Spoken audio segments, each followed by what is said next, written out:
Salut et bienvenue dans une nouvelle vidéo. Aujourd'hui, on va parler de Coder, un tout nouvel éditeur de code propulsé par l'IA, lancé par Alibaba, la société mère de Qwen, et bien d'autres projets intéressants.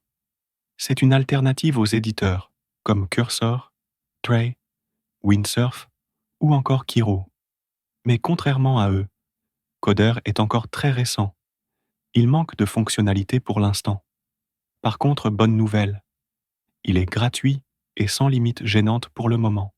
On ne peut pas encore choisir le modèle utilisé directement, mais selon leurs informations, ils s'appuient sur Sonnet ou sur des modèles d'OpenAI, ce qui reste tout à fait correct. L'outil intègre plusieurs fonctions utiles: recherche intelligente dans le code, analyse avancée des dépôts, gestion de la mémoire et utilisation d'outils intégrés. En plus de ces options classiques d'un éditeur de code IA, il existe une fonction originale appelée Quest. C'est un mode qui ressemble à Jules ou Codix. Vous lui donnez une tâche, il l'exécute en arrière-plan, et vous pouvez revenir plus tard pour voir le résultat. Plutôt pratique.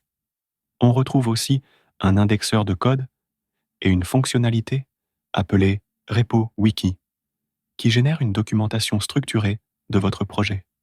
L'éditeur est également compatible avec les outils MCP, ce qui le rend encore plus intéressant. Une fois installé et connecté, on remarque tout de suite que l'interface ressemble énormément à Visual Studio Code.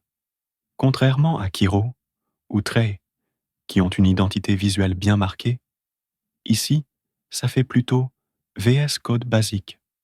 Sur la droite, on retrouve un panneau avec deux options principales: Ask, pour discuter sans modifier le code, et Agent, qui lui permet d'utiliser ces outils et d'agir directement sur votre base de code.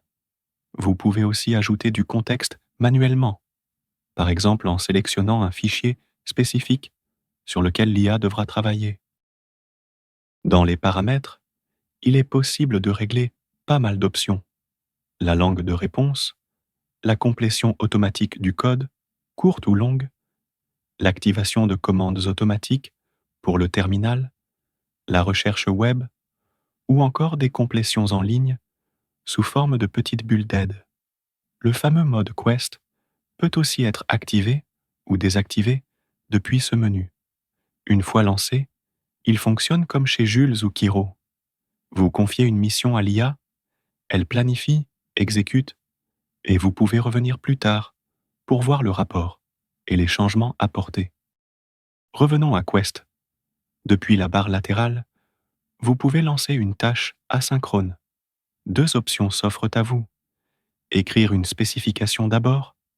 L'IA propose un plan que vous validez avant qu'elle ne commence. Exécuter directement. Elle se met au travail immédiatement. Je vais lui demander de me créer une application SaaS d'une banque en ligne, comme Wise, en HTML, CSS. Un point fort, Coder choisit automatiquement le meilleur modèle de langage pour votre tâche. Pas besoin de vous embêter à switcher entre Gemini, GPT-5 ou un modèle Sonnet. L'outil analyse la demande et route vers le modèle le plus adapté. C'est pratique, même si, personnellement, j'apprécierais un peu plus de contrôle. Mais bon, c'est peut-être justement ce qui fait son attrait: une simplicité d'utilisation maximale. Deux modes sont disponibles: le mode Ask, pour poser des questions ponctuelles sur un fichier ou un dépôt, et le mode Agent, pour lancer des opérations autonomes. Par exemple, j'ai demandé la création d'une application d'une banque en ligne. En quelques secondes, Coder a généré une liste d'actions, déployé des agents, exécuté des commandes en terminal et produit un résultat fonctionnel. Après génération, vous pouvez tout accepter d'un clic ou valider fichier par fichier. Des points de restauration sont intégrés au cas où vous vouliez revenir en arrière. Et avec le chat en ligne, vous pouvez demander une correction directement sur une ligne de code. Corrige ce bug, optimise cette fonction, et l'IA agit immédiatement. Petite suggestion. Un flux de code en direct serait un gros plus. Là, on voit juste création du fichier, sans voir ce qui est écrit. Impossible d'intervenir en cours de route. Avec un affichage en temps réel, on pourrait guider l'IA, gagner du temps et éviter des erreurs coûteuses. Résultat, une application SaaS de banque en ligne complète, similaire à Wise, avec toutes les fonctionnalités modernes d'une plateforme bancaire. Voici ce qui a été développé, le tout généré depuis une seule instruction. Le design n'est pas fou, mais les fonctionnalités sont bien là. Fonctionnalité principale, page d'accueil, design moderne avec gradient attrayant, section héros avec statistiques impressionnantes, présentation des fonctionnalités clés, plan tarifaire, personnel, business, enterprise, modal de connexion, inscription, footer complet avec liens sociaux. Bien qu'il n'a pas généré un design parfait, mais pouvez lui demander de le corriger jusqu'à avoir le résultat escompté.